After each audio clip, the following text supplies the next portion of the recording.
The air outside the long hall was colder than usual, thick with the kind of silence that made even footsteps feel too loud. Eadric stood just beyond the heavy wooden doors, away from the flickering torchlight, his breath a white ghost curling into the night. Snowflakes clung to his cloak, melting slowly as the warmth of his body fought against the creeping cold. Inside he could still hear the murmured council, the elders Aldric and a few of the village's most trusted voices, debating the next steps in hushed tones. The kind of talk meant to calm themselves more than solve anything. He didn't want to be part of it, not right now. They would ask questions he didn't have answers to. They'd want certainty, a clear path forward, someone to shoulder the unknown. And while his hand had held the sword and his chest bore the medallion's mark, he still felt like a boy wearing his father's boots, too big, too heavy, and full of responsibilities he hadn't asked for. Down the path, the blacksmith's forge was still aglow, a faint orange pulse in the snow-laced dark. Wulfric had refused to sleep after the skirmish. Instead, he worked on repairing what weapons had been damaged and sharpening tools with even edges and quiet fury. Eadric thought of going to him, but instead turned toward the edge of the woods, drawn to the place where the cries had echoed, the unnatural ones, high and thin, like a scream trapped in a cold wind. He crossed the square quietly, boots crunching through frost-covered earth, and moved past the last of the cottages. Snow had blanketed everything in silence, draped over rooftops like thick woolen cloaks. A few lights still flickered in windows, families too shaken to sleep, but no one came outside. The village was exhausted. So was he. At the tree line, the shadows thickened. Trees stood like frozen sentries, their limbs heavy with snow, stretching high and skeletal against the moonless sky. He paused, hand resting on the hilt of the sword, now bound in rough cloth and slung over his shoulder. The medallion beneath his tunic was warm again, faintly like an ember that refused to die. The wind shifted, carrying the faintest rustle of movement deeper in the woods. Eadric froze. It wasn't animal, he was sure of that.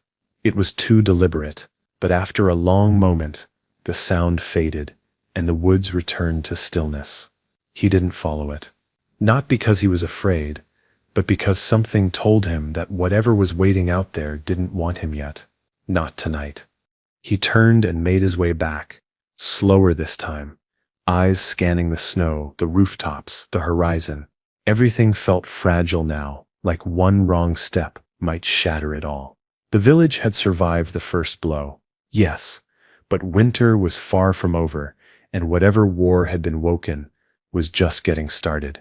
The cottage was dimly lit when he returned. A single candle burned low on the wooden table, casting long, twitching shadows across the room.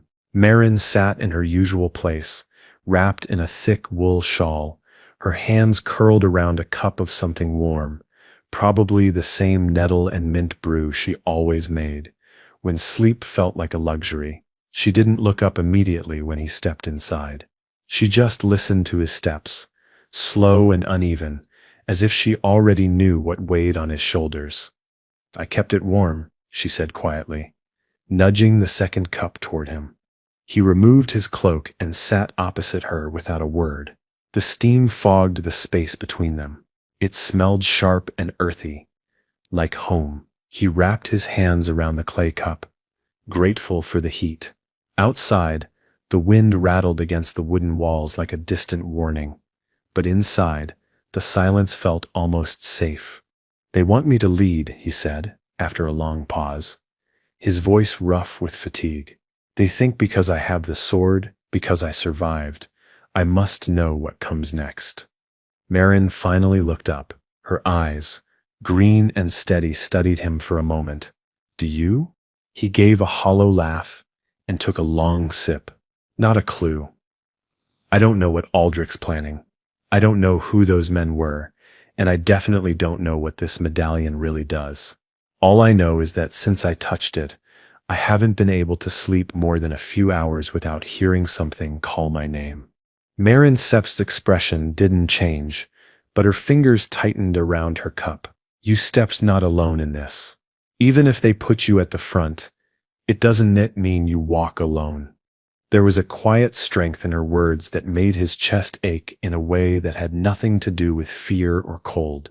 It was the ache of being seen, truly seen, by someone who chose to stay anyway. He looked down at his drink, blinking the weight from his eyes. "Wulfric Sut's been working through the night again," she added, changing the subject gently, sharpening every tool, reshaping every blade. "He Set's scared, but he won't admit it." Eadric nodded slowly. "We all are, even Aldric, I think." She leaned forward slightly. "Then maybe the people need to see that you stir afraid too, but you stir standing anyway. They don't stir want a hero, Eadric. They just want to know someone bists holding the line." He let those words sit for a moment, letting their truth settle into his bones. Then he drank deeply and exhaled hard through his nose. The candle flickered, and in its light, her face looked softer, somehow calmer, even as worry lined the space between her brows. "Tomorrow," he said quietly, "I subtle talk to Aldric. Really talk. No more dodging answers." She nodded, and for the first time in days, a small smile touched her lips. "Good. Then tonight, you rest." And maybe he would, just for a few hours, just long enough to let his mind be quiet. Morning didn't so much arrive as it crept in, a pale light bleeding through the shuttered windows, reluctant and dim. Eadric stirred before it fully settled, his sleep shallow and dream-torn. He'd heard voices again, whispers not quite words, distant and curling like smoke through his mind. They never spoke clearly, but he woke every time with the same image burned into the back of his eyes. A great hall, high-roofed and ruined, filled with echoes and firelight, and at the far end, a throne of stone empty. He shook it off. He had real things to worry about. Mairin was already up, dressing by the hearth. She'd braided her hair tight and pulled on the thick green cloak her mother had stitched for her last winter. It still smelled faintly of lavender, despite all the ash and snow of recent days. "They stir waiting for you," she said gently, not looking back at him.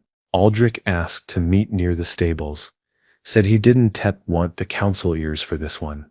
That piqued his curiosity more than he wanted to admit. He dressed quickly, layered himself in wool and leather, then strapped the sword across his back. It felt more natural now, less like a borrowed thing. The walk to the stables took only a few minutes, but each step through the frost-crusted snow felt deliberate. He passed familiar houses, thatched roofs sagging under winter's weight, smoke curling from stone chimneys, and each one reminded him that what he carried, both in his hand and in his name, now tethered him to something larger. These were not just his neighbors anymore. They were his to protect. Aldric stood beside the horses, feeding one from a cloth pouch of oats. The animals had been restless lately, stirred by the strange sense and tension that had soaked into the village air like damp smoke. He looked up as Eadric approached, and gave a small nod. "Sleep?" he asked, voice rough with cold. "Barely," Eadric replied. "Dreams again." Aldric didn't ask what kind. He just handed Eadric a strip of dried meat and motioned toward a low bench near the stable wall. They sat, chewing in silence for a while. Finally, Aldric spoke. "I need to show you something, but it'll have to wait until nightfall." Eadric glanced over sharply. "Another secret cave? Or are we finally getting to the part where you tell me what Set's chasing us?" Aldric gave a tired smile. "Not chasing, exactly, not yet. But yes, it's time you understood the larger shape of this. The medallion, the sword, they sip pieces of a much older story, one your family was bound to a long time ago." Eadric didn't respond right away. He looked down at the half-eaten meat in his hand, then at the stable floor where hooves had churned the snow into slush. "You sound like a man who sits still deciding how much to tell me." Aldric gave a small grunt. "Because I am." Eadric tilted his head, studying Aldric in the thin light. "You've come all this way, fought beside us, risked whatever name you have left, and still you hesitate." Aldric's eyes didn't flinch.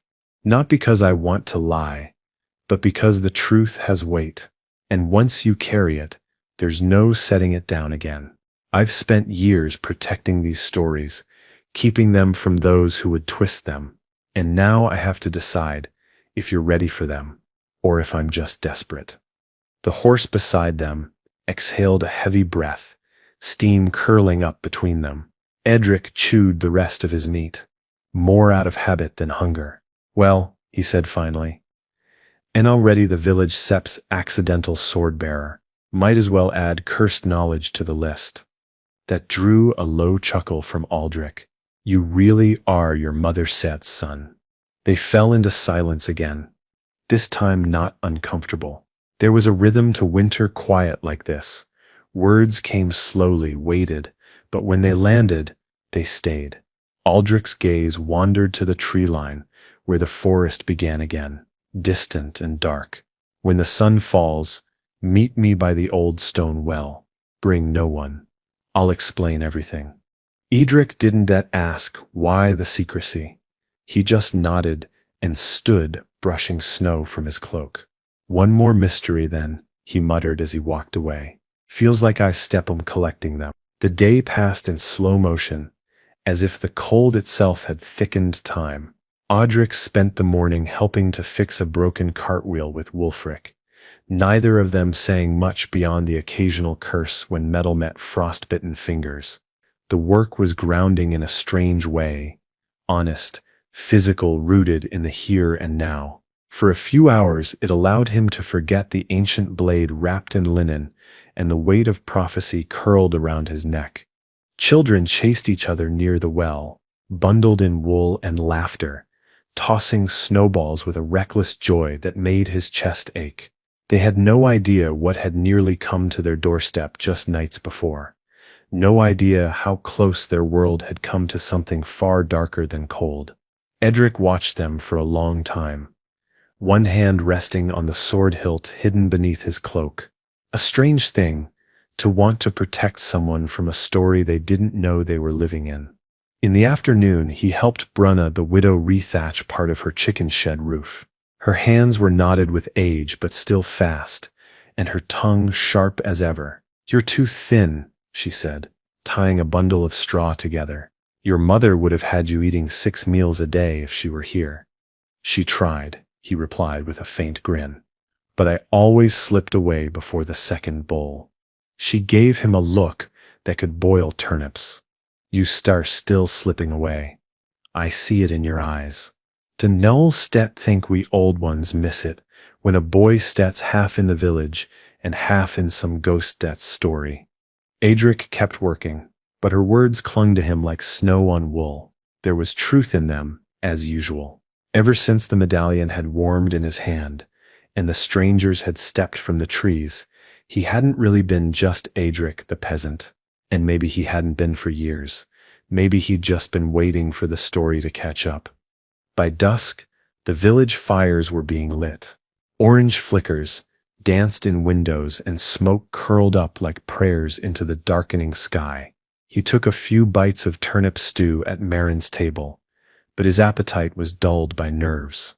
She didn't press him about where he was going when he grabbed his cloak and left. She just touched his hand and said, "Come back with more than shadows." He hoped he would. The old stone well sat at the edge of the village, half swallowed by thorny brush and frost. No one had drawn water from it in years. The newer well by the grain barn had cleaner springs, but the structure still stood firm, a ring of moss-slicked stones, crowned with a crooked wooden beam. Eadric approached cautiously, boots crunching against the thin ice spread like glass over the ground. Aldric was already there, hood pulled low, his cloak dusted with snow. He said nothing as Eadric approached, only gestured once toward the well. There was no bucket, no rope, just a darkness that descended into unknown depths. Eadric peered over the rim and saw nothing, only blackness that refused the moonlight. This well, Aldric began quietly, was built long before the village, before the road, before the kingdom. It sets not just a hole in the ground. It sets a marker. Eadric looked up, frowning. A marker for what? For where the first of your lines stood. Eadric blinked. What do you mean, my line? Aldric reached into the folds of his cloak and produced a strip of old parchment. It was yellowed, edges curled, ink faded to a brownish rust. He handed it to Eadric without ceremony. Eadric unrolled it slowly, careful not to tear the fragile sheet. It was a diagram, sketched by hand, a map of sorts, but not of land, of names, a tree of them. At the bottom was a name he recognized, his mother's. My family, Eadric murmured, eyes scanning upward. These people, these are guardians, Aldric said. Every one of them, chosen to protect what must not be found. And now you are the last. Eadric Seps. Hands trembled slightly as he gripped the parchment. His mouth was dry. What exactly am I guarding? Aldric Sep's eyes turned back to the well. Something buried far deeper than this. But not just a thing, a promise and a threat. A heavy silence fell, the kind of silence that knows it has changed something. Eadric folded the parchment slowly, tucking it into his tunic. His voice was steady when he finally spoke. Then tell me everything. Aldric nodded once. Tomorrow. Tonight, you needed to see this.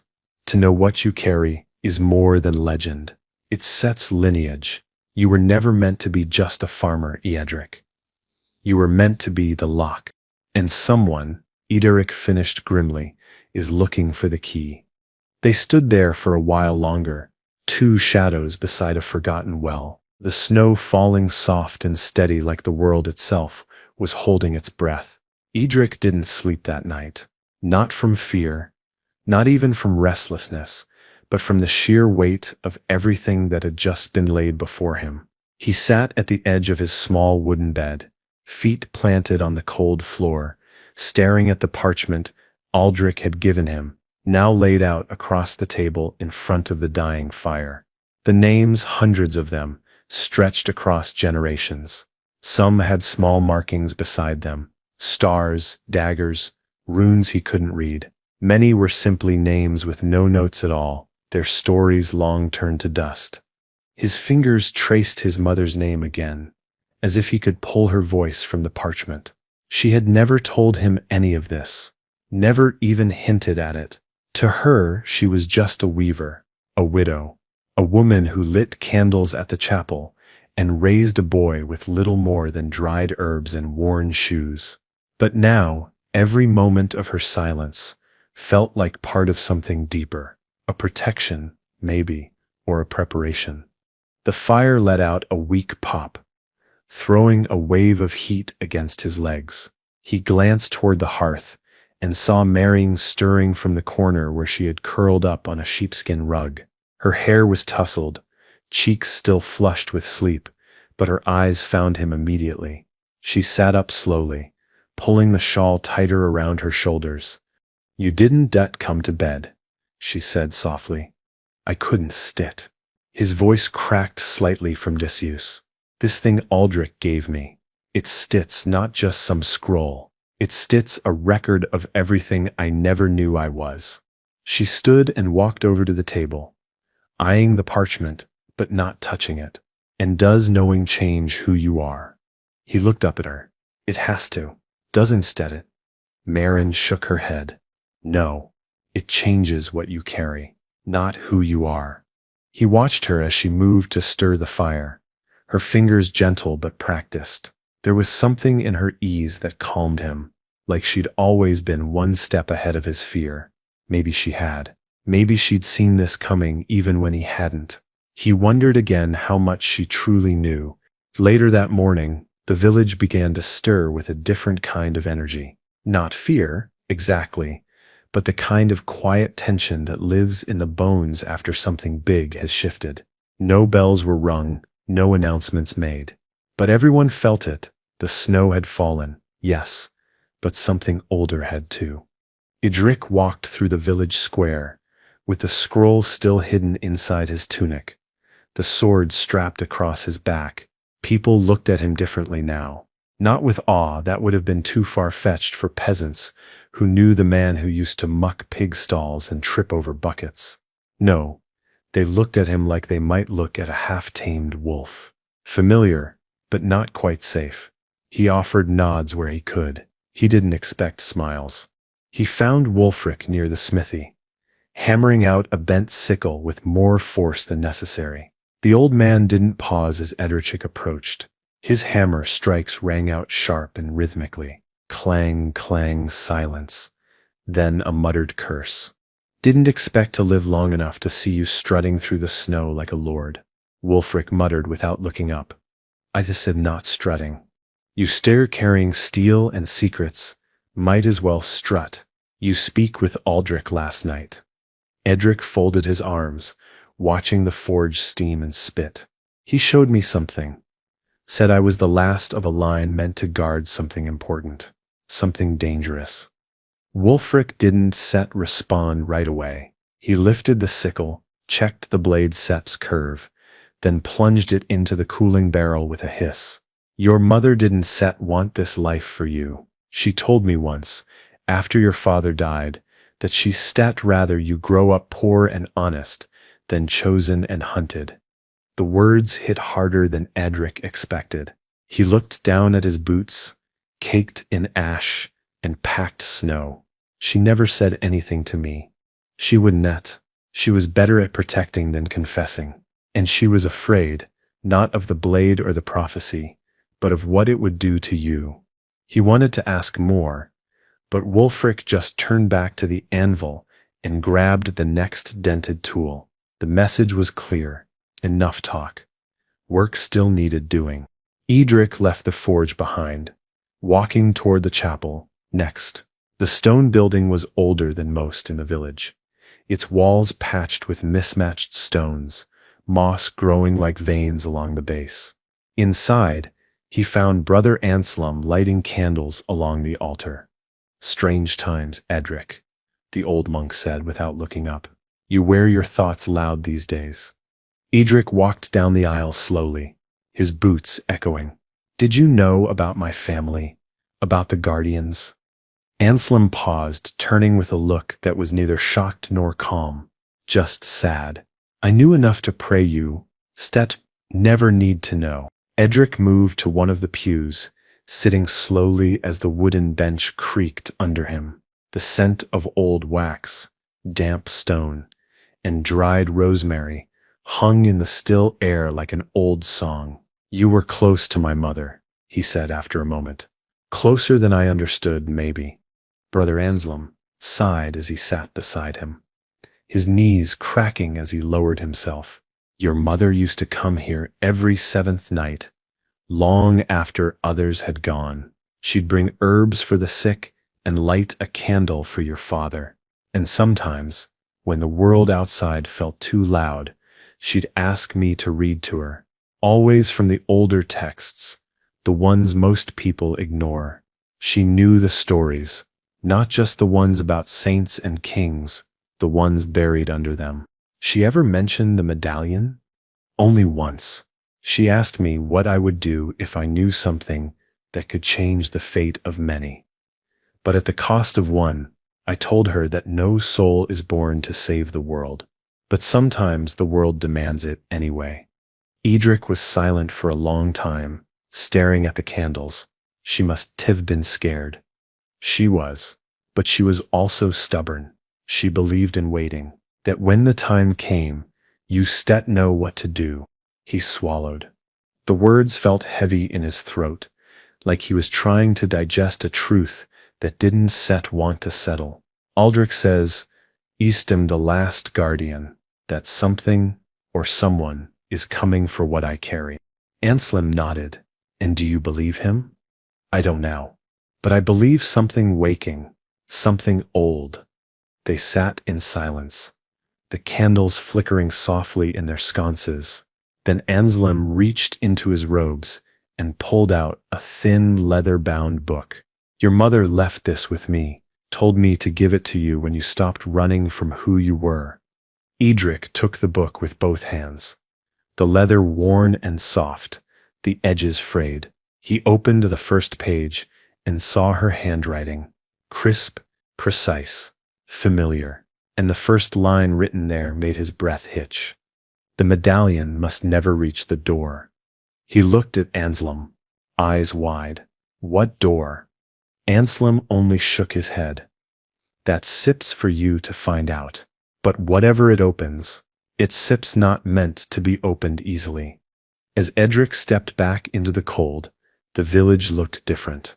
Not because the snow had changed, but because now every face he saw was one he might have to protect. Every stone, every path, every forgotten trail might lead to what his mother feared most. And the snow was starting to fall harder. The snowfall was turning thick, now. Not just a soft flurry, but the kind that clung to your shoulders and blurred the horizon. Eadric walked with the leather-bound book pressed tightly against his chest beneath his cloak, its presence a quiet thrum, as if the ink inside was still alive and breathing. The village paths were slush by now, mud churned up from passing boots and cartwheels, hidden under deceptive layers of white. Children had vanished indoors. Doors were shut tight. It was the kind of afternoon that pushed people to huddle close to hearths and stew pots. He passed Mairin's door without stopping, not because he didn't want to see her, but because he didn't know how to explain what had been given to him. The scroll from Aldric was already too much. Now this book, this journal from his mother, felt like holding a flame too close to kindling. What if it changed him in ways he couldn't come back from? He ducked into the cottage, set the book gently on the table, and sat for a long while just staring at it. He hadn't even turned past the first page. The sentence haunted him. The medallion must never reach the door. What door? Was it a literal one? A place? A person? A prophecy? Why hadn't she told him this while she was alive? Why entrust Anselm with it, and not him? He ran a hand through his hair, jaw tightening. Maybe she had wanted to. Maybe she hadn't known how. Or maybe she hadn't trusted that the boy he was would be ready. But now here he was, and ready or not, the world was spinning beneath his feet faster than it ever had before. He reached for the journal and opened to the second page. The handwriting on the second page was smaller, tighter, as if his mother had written it in a hurry. The ink had bled slightly in places, water-damaged or tear-stained, he couldn't tell. The words came in pieces, some lines crossed out and rewritten, the tone urgent in a way that almost made his skin prickle. The door isn't set a place. It sets a boundary, a turning point. The medallion was forged not to open it, but to keep it closed, so that even locks weaken when no one remembers why they exist. I step hidden the key, but the signs are returning. Eadric must never. The next line had been scratched through violently, so hard in fact that the parchment beneath it had thinned, nearly torn. It looked like her hand had shaken while writing it. He ran his finger gently over the jagged indent, as if he could feel what she hadn't said. The words that never made it to the page weighed heavier than those that had. Eadric closed the book slowly, holding it against his chest again. The room felt colder now, despite the fire. This wasn't just legend or forgotten duty. It was immediate, personal. His mother had been afraid, more than afraid, terrified, and yet she'd raised him quietly, taught him to grind herbs, to patch roofs, to laugh at the chickens when they knocked over the feed bin. She'd never let it show, not once. There was a knock at the door. He tensed, sliding the book quickly under the table's runner and grabbing his cloak from the hook. But when he opened the door, it was only Mairin, red-cheeked and windswept, holding a bundle of cloth. "You forgot your gloves," she said, pushing the bundle into his arms before stepping past him into the warmth without waiting to be invited. "And I figured you might be sulking." "I wasn't sulking. You have the same look as the goats when they get stuck in the fence." All said, "Why is this happening to me?" Supped and this someone help me unravel my life decisions. Eadric snorted, setting the gloves on the bench. "Thanks. That sip's flattering."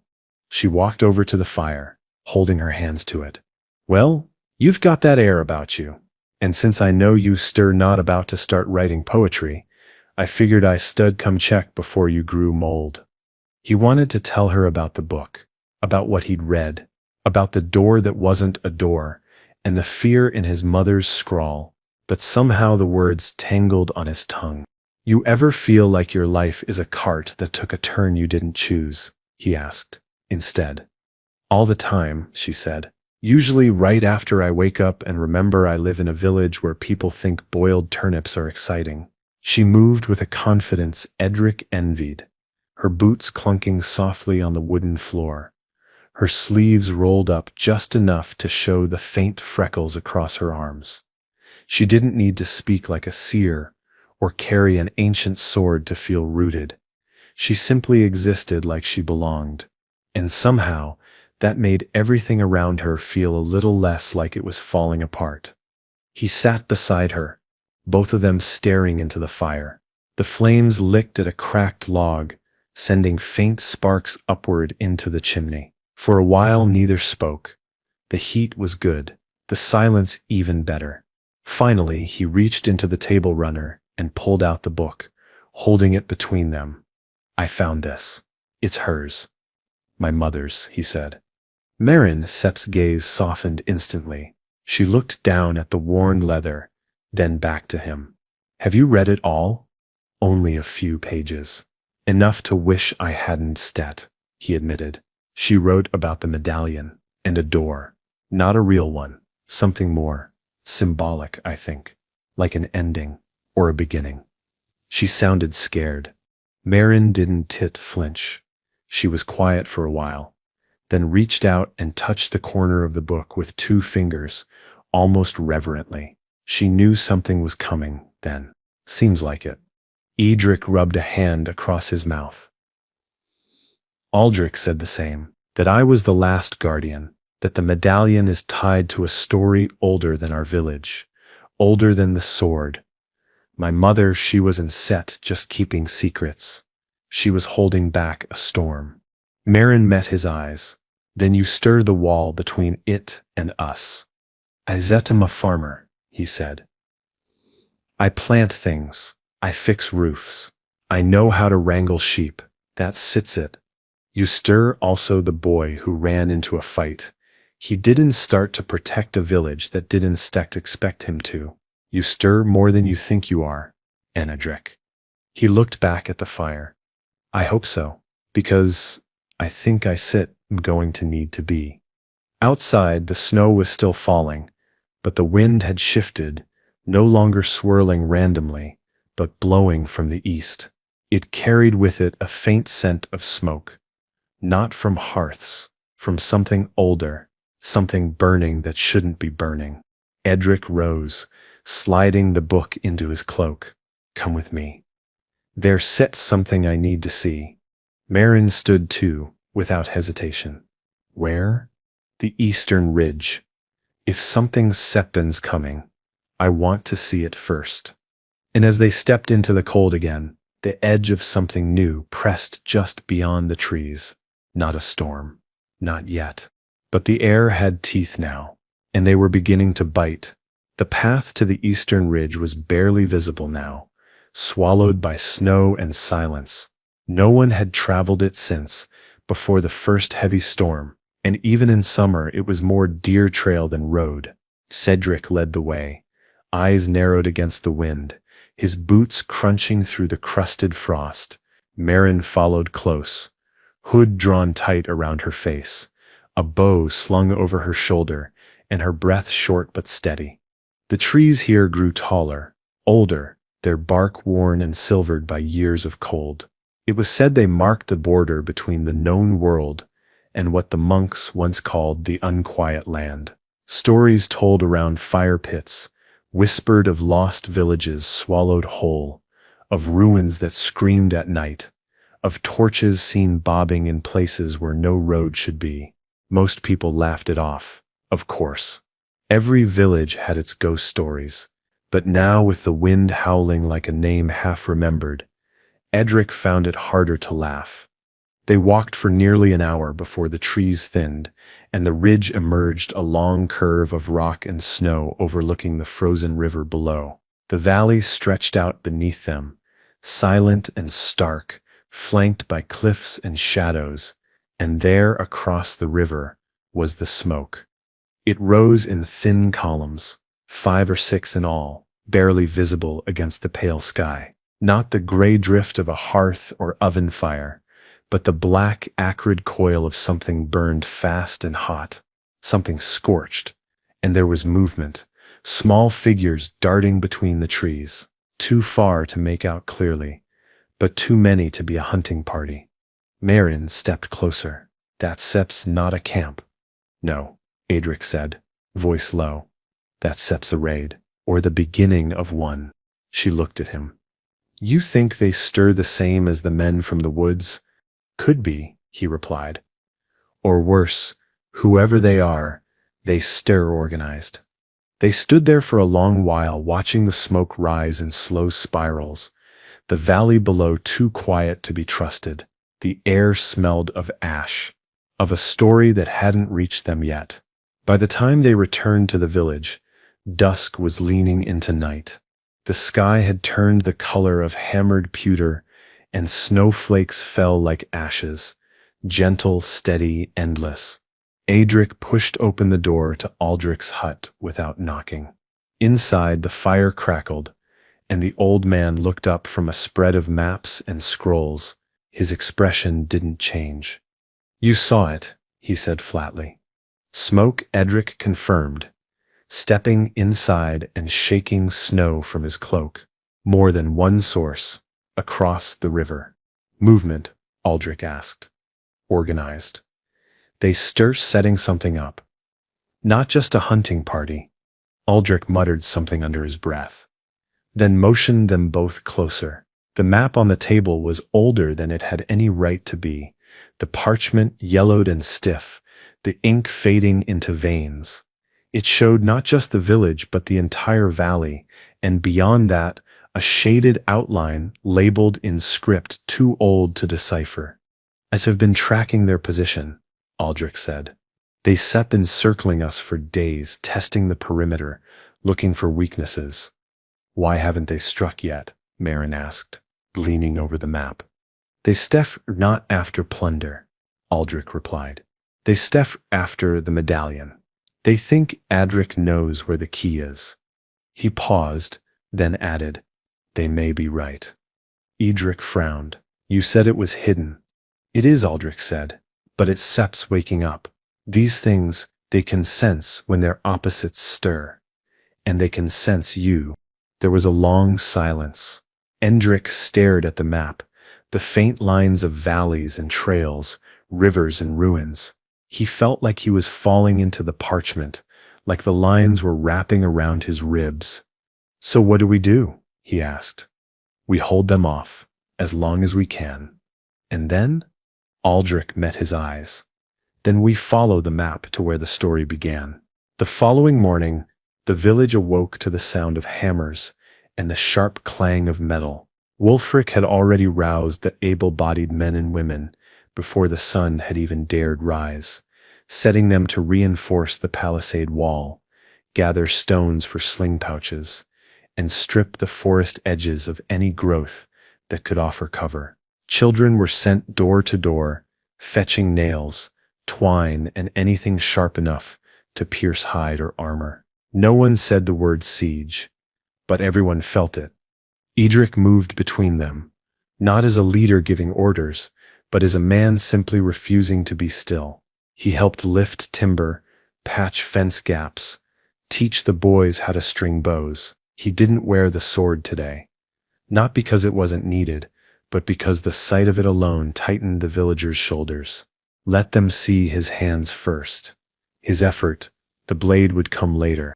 Near the granary, he found Mairin fitting barbs to a line of spears. She didn't look up when he joined her. "You still planning to run off into the woods with Aldric to chase some ancient key?" she asked. Tone light but eyes sharp. "I don't want to," he admitted. "But I think I still have to. Once the enemy comes, I still be the reason they don't still leave." She tied off the last spear with a vicious knot. "Then we buy you time." He didn't thank her. The moment didn't ask for it. He just stood beside her for a while, the frost crunching beneath boots and breath clouding in the air. By midday, scouts returned with news. The smoke was spreading. The figures across the river had grown in number. They were building fires, not campfires. Signal fires. Aldric pulled Eadric aside. They stopped calling for something, or someone. Eadric didn't ask what. He was done pretending this was a simple raid or a border dispute. Whatever lay buried beneath legend and half-truth, it was moving now. The frost wasn't just cold anymore. It carried purpose.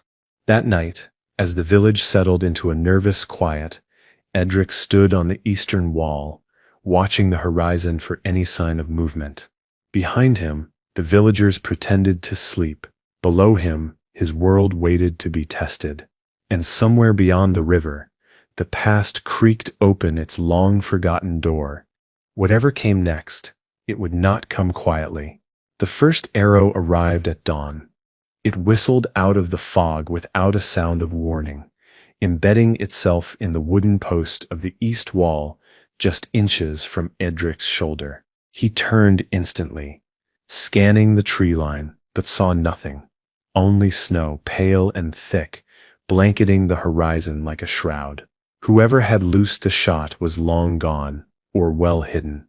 Either way, the message was clear. They weren't waiting anymore. By the time the village bell rang, 3 sharp clangs, Eadric had already roused the others. Aldric arrived moments later, breathless, cloak dusted with frost. He said nothing, simply pulled the arrow from the post and examined the shaft. The wood was ash, the fletching black, the tip iron but not forged locally.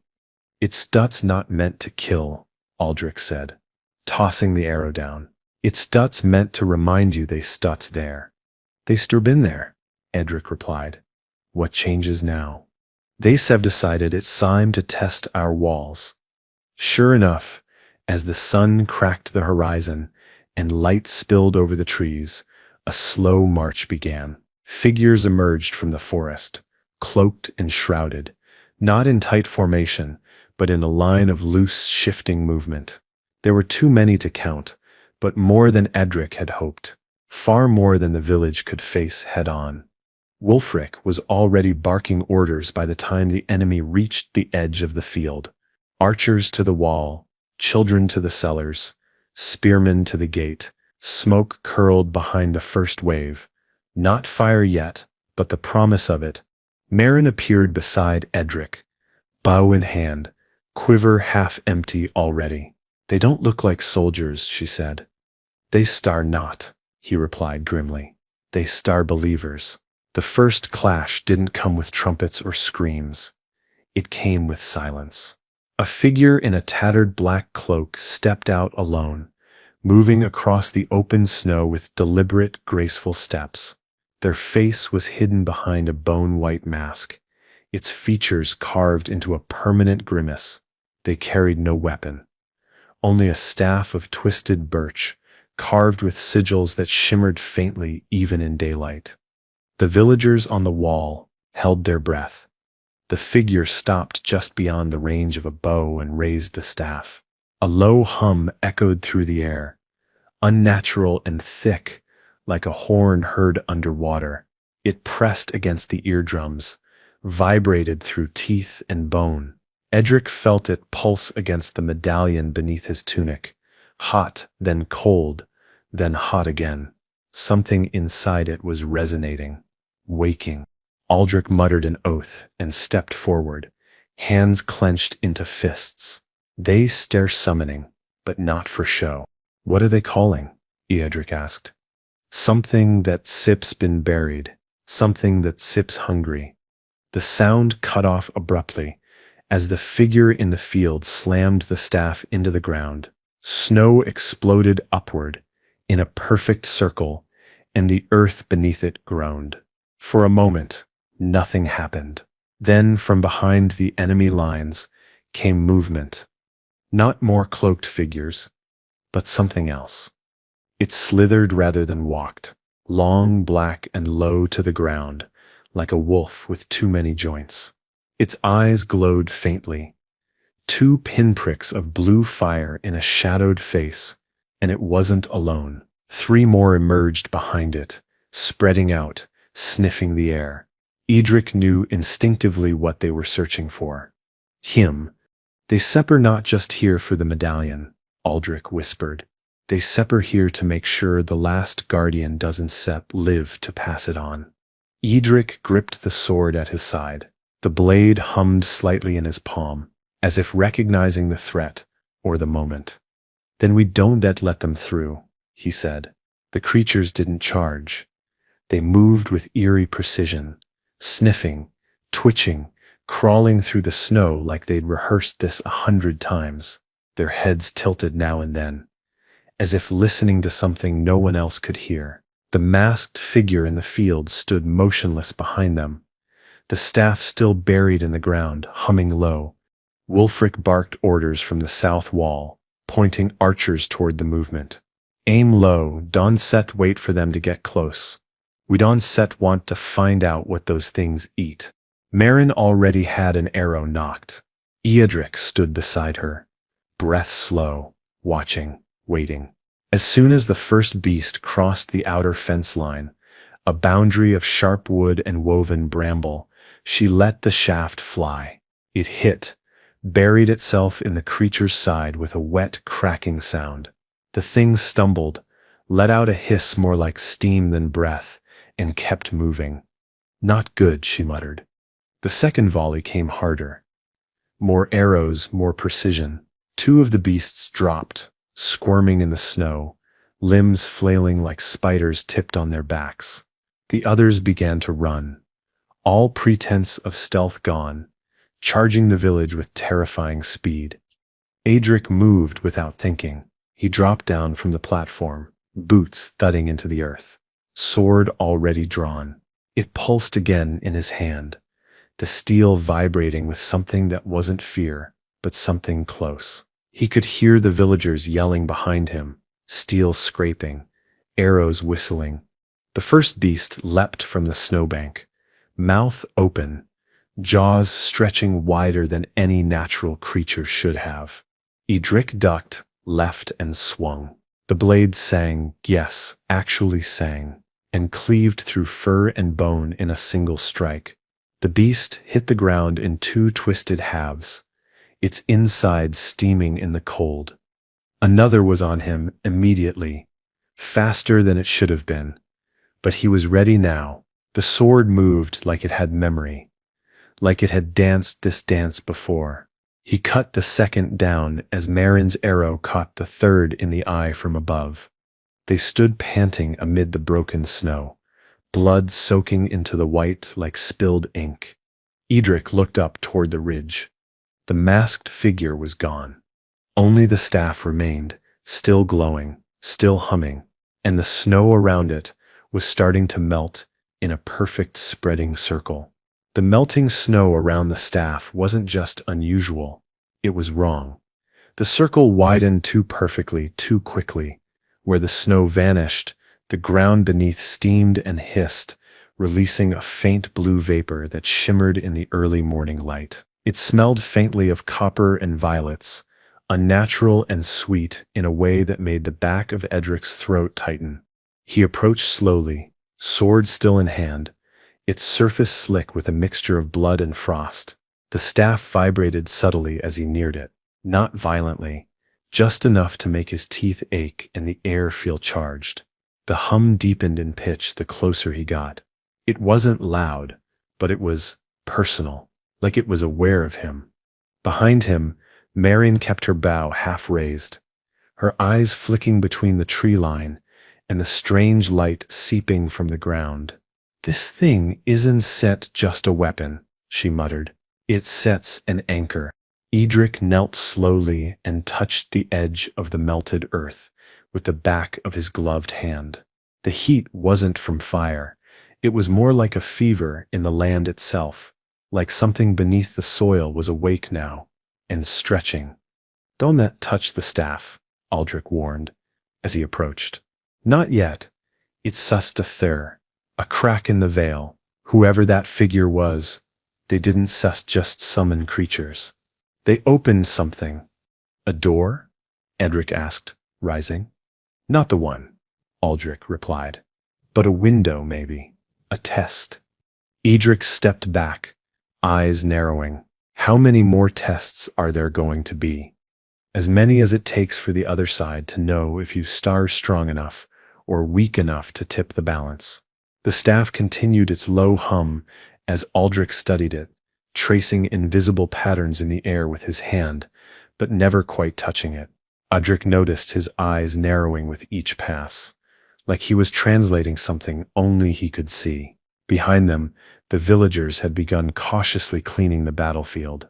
The beasts were already beginning to decay, their bodies breaking down unnaturally fast, fur sloughing off, bones hollowing like dry reeds. Wulfric stood watch with a grim expression, arms crossed, jaw tight.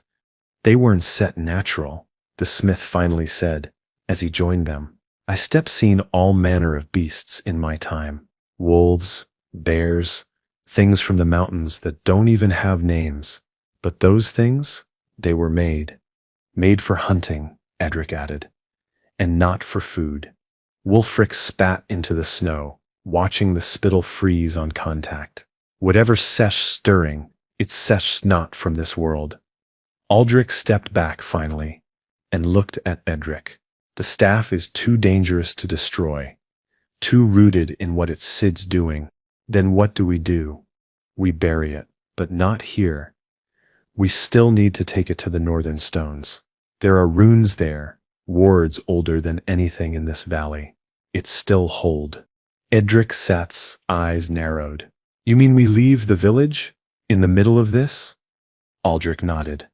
"Only briefly, and only the two of us. This isn't just a fight for armies, Eadric. This is a game of keys and doors, and you were born holding both." Mairin folded her arms. "Then I step going too." Eadric gave her a look. "You should stay. They still need you. And you will too," she replied flatly. "If that staff starts singing again, I want to be close enough to shoot whatever it summons in the face." Wulfric just chuckled under his breath. Sep's got a point. By midday, the staff had been wrapped in layers of thick linen, soaked in salt water, and secured inside a carved wooden case. Aldric produced from beneath the chapel's altar something he claimed had been hidden there for decades, waiting. No one asked how he'd known it was needed.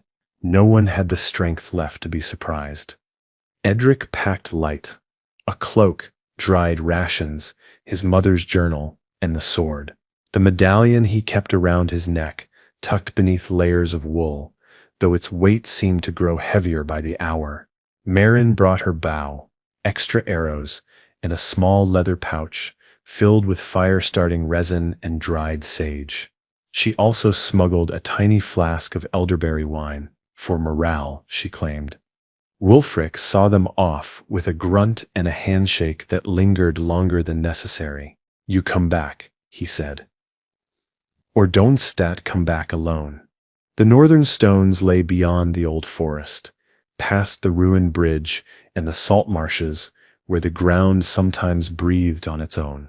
Eadric had only been once, as a child, chasing a runaway dog. He remembered the trees there being taller than anywhere else, the air thicker, the silence deeper, the kind of place even birds avoided. As they walked, the village disappeared behind them slowly, swallowed again by snow and fog. Aldric walked with the staff strapped across his back, his movements careful and methodical. Mairin kept pace with ease, eyes constantly scanning the tree line. Eadric walked in silence, letting his mind turn over the same questions again and again. What was the door? What had his mother meant? And why did it feel like something was already on the other side, waiting? By the time night fell, they were setting camp beneath an outcropping of rock shaped like a broken crown. The wind howled above them, but the fire held. Aldric drew symbols in the snow around their camp, and Eadric pretended not to notice that the flames burned slightly blue at the edges afterward. As he drifted to sleep, his hand resting on the hilt of the sword, Eadric thought he heard a whisper coming from the staff's crate. Not words, just breath. But it wasn't his own. The whisper didn't come again the next morning, but the silence it left behind felt like it had teeth. Eadric woke with a stiff neck and a layer of frost on his cloak, his hand still curled around the sword hilt like it might jump out of the sheath if he let go. Mairin was already up, squatting by the fire, feeding it dry bark with one hand and holding a hunk of bread in the other. She looked tired but alert. "No dreams?" he asked, voice rasping in the cold air. She didn't set to look up. "Only one. You snore." He snorted softly and sat up. Aldric was farther from the fire, kneeling in the snow in front of the staff's crate. He wasn't touching it, just sitting there, eyes half-lidded, murmuring something too quiet to hear. Aldric watched him for a long moment before rising and walking over. "What are you doing?" he asked. Aldric didn't answer at first. Then, softly, listening. To what? The past. The staff remembers things. It's dust, a tool. It's dust a witness. Eadric knelt beside him, careful to stay outside the circle of runes. Cheldric had redrawn around the crate. And what does it remember? Aldric looked at him. His eyes were bloodshot, his voice low. It remembers the first door, the one your ancestors closed, the one your blood still guards. Why was it closed? Aldric's voice dropped to barely a whisper. Because something wanted out. They packed quickly after that. No one wanted to linger longer than they had to. Not in that place. Not with the whisper of something ancient still hanging in the air like fog that hadn't burned off. The path grew rougher as they traveled, winding deeper into terrain that didn't feel lived in or even touched. The trees were black-barked and leaning, their roots breaking the soil in strange, gnarled shapes. At one point, Mairin stopped and pointed to a symbol carved into a stone, an old warding rune, chipped and half-buried. "Someone came this way before," she said. "Not recently," Aldric replied. "But yes, these paths were once watched." "By whom?" Eadric asked. "Keepers," Aldric said. "Like your mother, like you." The idea still felt foreign, like trying on someone else's clothes that didn't quite fit. Eadric could wield a sword. Yes, he could read a map, patch a roof, gather herbs. But this? Being the last link in a chain no one had told him existed. That felt as unreal as the beasts that had attacked the village. By mid-afternoon, they reached the marshes. The ground turned soft and treacherous, and every step sank slightly, like the land itself breathed out and waited for them to fall. Strange insects buzzed here, even in the cold, and the air was thick with the scent of decay and wet leaves. They moved slower now, careful not to stray from the moss-covered stones that dotted the path.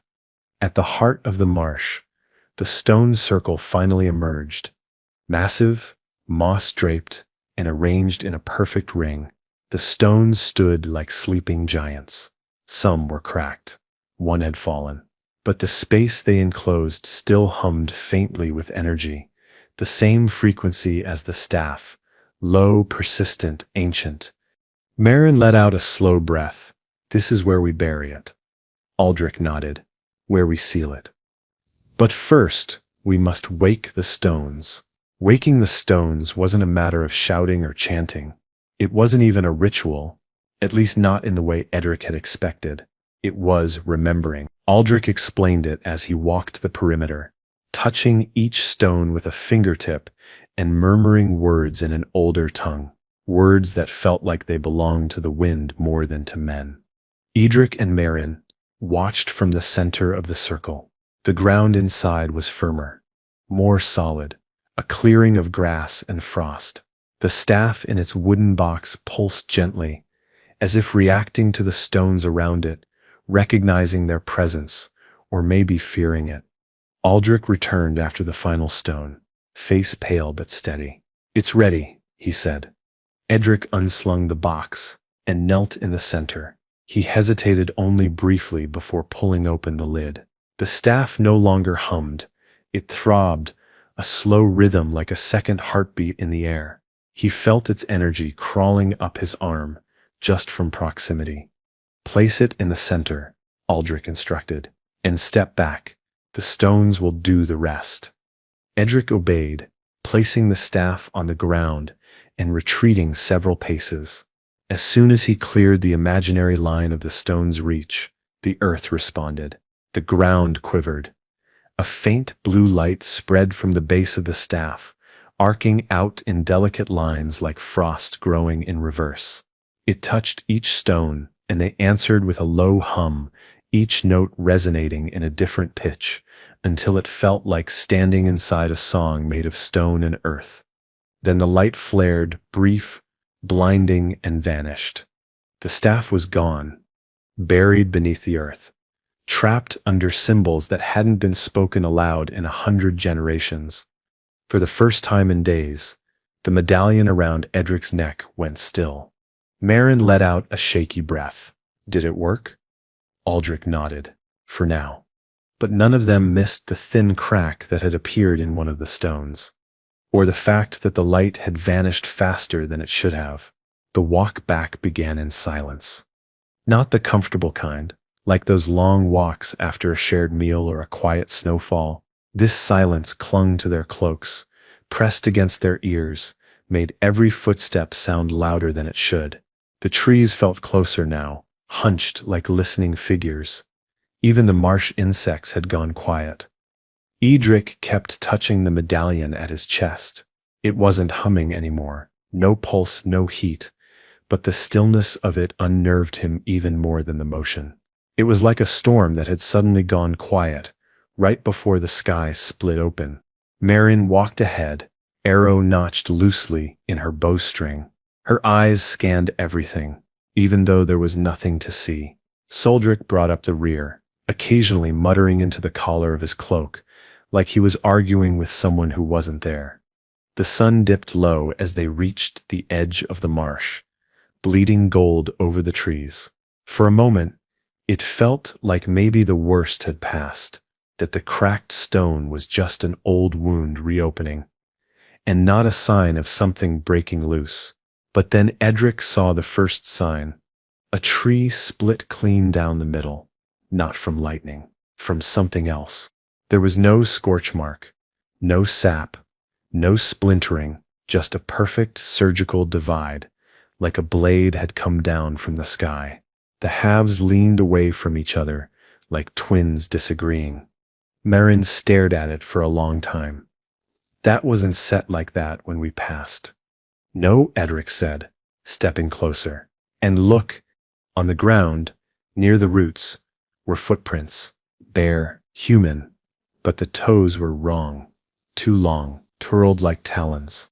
They followed us, Aldric said behind them. Or maybe they led us. They didn't at camp that night. Instead, they pressed forward under the thinning moonlight, moving quickly and without torches, relying on the pale reflection of snow and their memories of the path. The cold no longer bit, it gnawed, Wind whispered through the trees in a language none of them dared translate, and always just at the edge of hearing came the sound of soft footsteps that weren't theirs. Twice, Eadric turned to look behind them. Nothing. No shape, no eyes. But the feeling stuck that someone or something was mimicking their steps, staying just behind, careful not to be seen. At one point, Mairin stopped. "Did you hear that?" "No," Eadric said. "But I felt it." Aldric picked up his pace. "We steck not alone. But they don't had want us dead. Not yet. They dirt testing the edges of the wards, seeing how far they can reach." "Why not just kill us?" Mairin asked, voice low. "Because we still have a part to play," Aldric said grimly. "And they still want the door opened. They need him alive for that."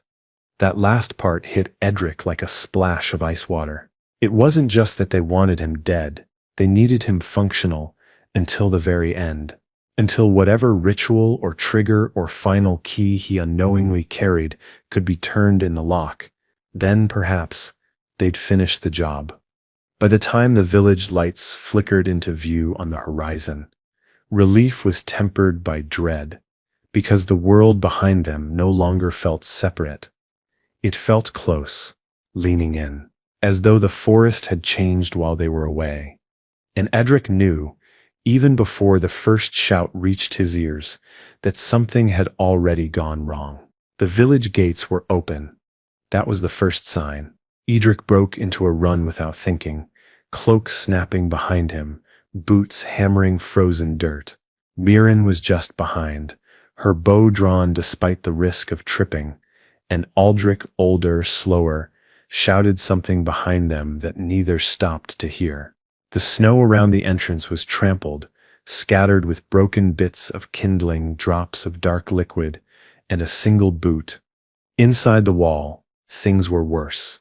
Huts had been overturned, some burned in black streaks across their frames, as though flame had touched them and thought better of it.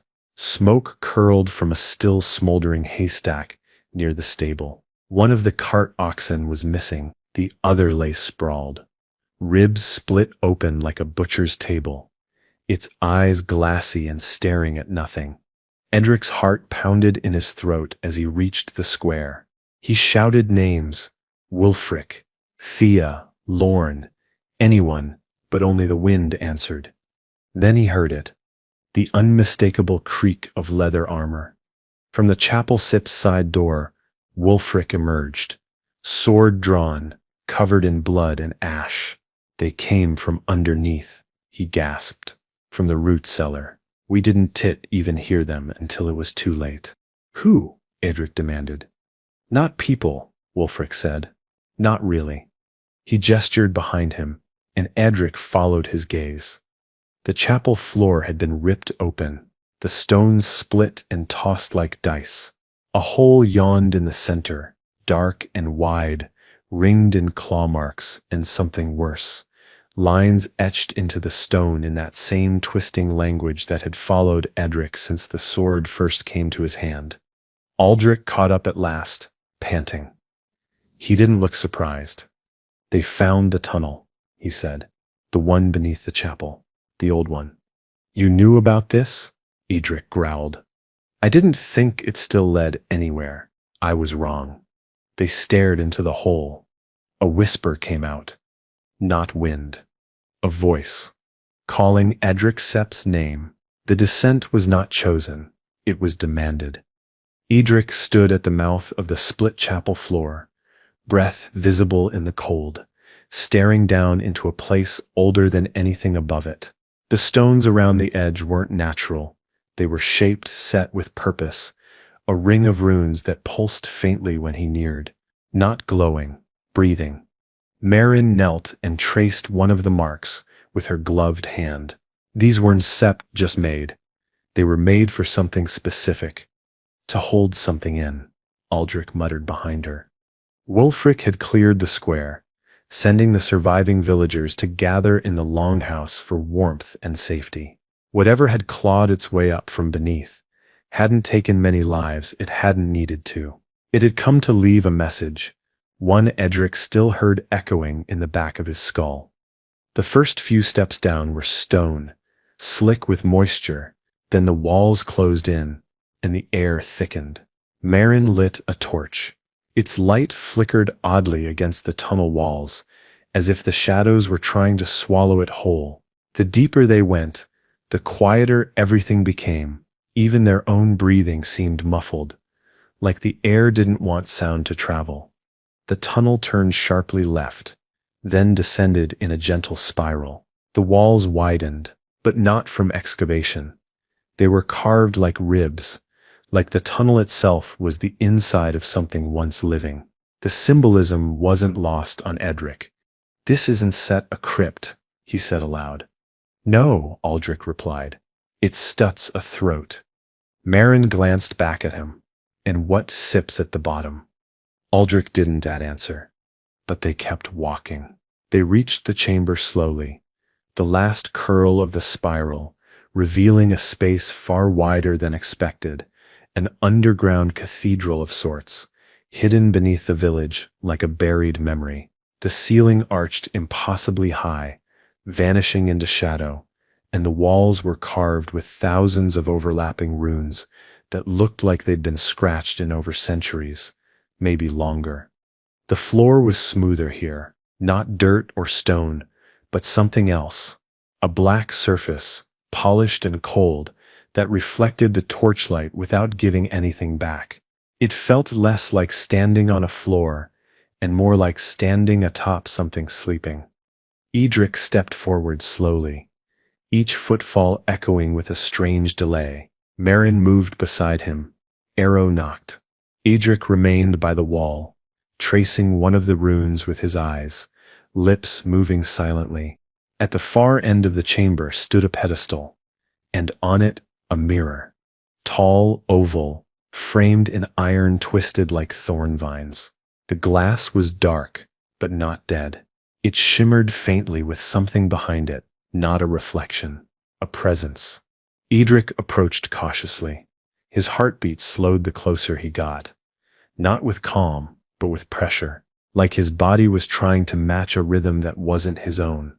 The medallion around his neck began to heat again. He reached out, not to touch, but to feel, and the surface of the mirror rippled. And then the voice came, not whispering this time, clear, low, close. "Come home, Eadric." He flinched, not because he didn't expect it, but because it wasn't unfamiliar. He recognized that voice. It was his mother, Sips. Mairin stepped forward quickly, placing a hand on Eadric's shoulder and yanking him back a half step from the mirror. "What did it say?" she whispered. Eyes locked on the glass, where now faint outlines of faces, blurred and melting, shifted just beneath the surface. Eadric swallowed hard. "It sounded like my mother." Aldric turned then, the torchlight casting sharp lines across his face. "It was instead." "Not really. These things don't speak. They echo. They reach for the voice that lives deepest in you, the one you trust most. It's not speaking to your ears. It's speaking to your guilt." "I'm not guilty of anything," Eadric snapped, the words sharper than intended. Aldric didn't blink. "Everyone is that's how it gets in." The chamber pulsed then, a low thrum in the floor that rattled in their teeth. The mirror shimmered, then flickered, and something behind it moved, not a face, not quite a shape. A shadow with intent. It pressed against the glass from the other side, but the surface held. For now, a long crack spiderwebbed from the mirror's top edge, spreading in eerie silence. Eadric stepped back, instinct overriding curiosity.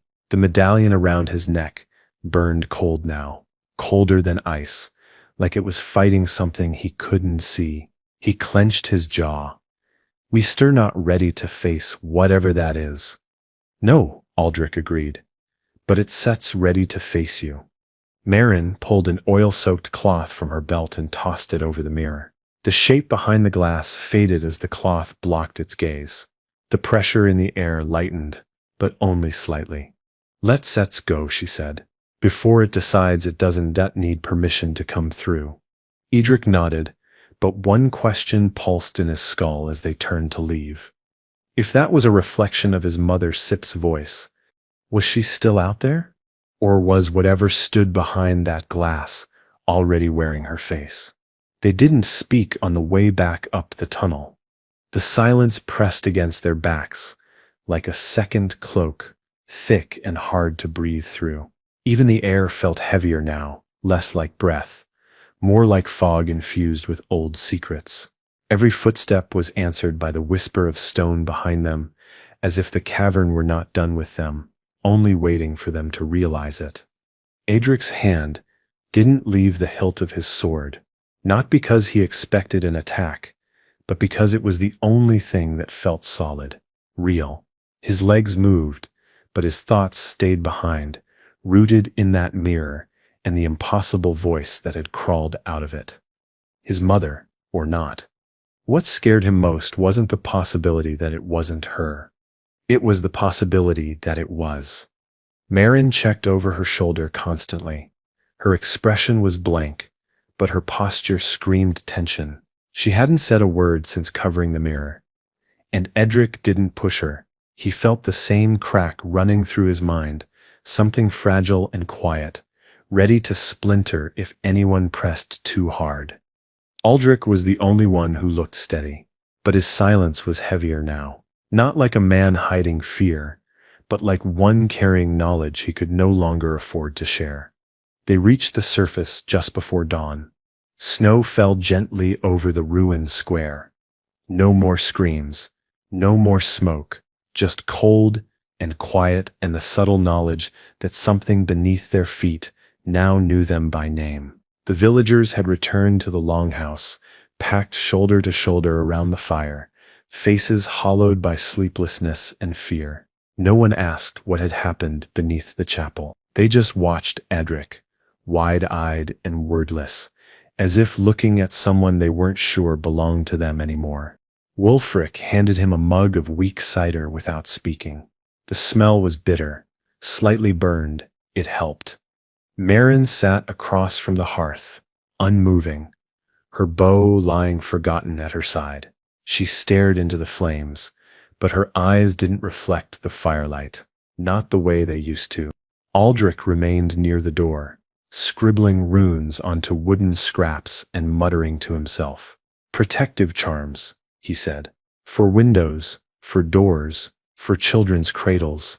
Aldric wasn't sure if the man was preparing for another attack or for something worse. As the hours stretched on, villagers began to drift into sleep, the kind that comes not from peace, but exhaustion.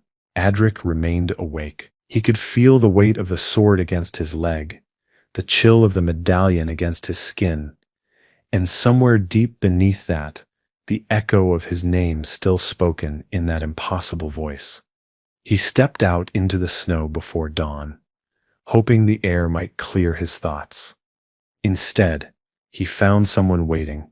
A girl no older than 10 stood barefoot in the snow, eyes black as obsidian, hair clinging wetly to her cheeks. She wore a simple dress, old and threadbare. She looked up at him and smiled. "Hello, Eadric," she said in a voice that wasn't a child's at all. Before he could speak, she turned and walked toward the woods, leaving no footprints behind. Eadric didn't follow her, not out of fear, but because he knew instinctively that if he did, he wouldn't come back the same. There are lines, invisible and ancient, drawn not on maps but in blood and memory. She had crossed one, and he wasn't ready to step over it, not yet. He stood there, watching the trees long after the girl had disappeared. The wind stirred gently through the pines, but the snow beneath his feet remained untouched. No prints, no trail, just the lingering echo of her voice, his name, spoken like a question he hadn't yet learned how to answer. By the time he returned to the longhouse, the others were stirring. Mairin was already awake, rubbing warmth into her hands. She looked at him, and he saw the question in her eyes. He didn't stand answer it. Instead, he sat beside her and whispered, "It's stet's not over." "No," she said. "It's sust only beginning." Aldric stood in the corner, tucking the last of his runes into a pouch. Whatever stirred beneath the chapel was only one part. There are more, other circles, other cracks. The guardians are gone or dead. You stir all that Sut's left. Then tell me, Eadric said quietly. What do we do next? Aldric hesitated. We find the door. Eadric looked down at the medallion. It pulsed once, soft, warm, almost gentle, like a heartbeat, like a promise. Then he met Mairin Stip's eyes. Tomorrow, he said, we leave at dawn.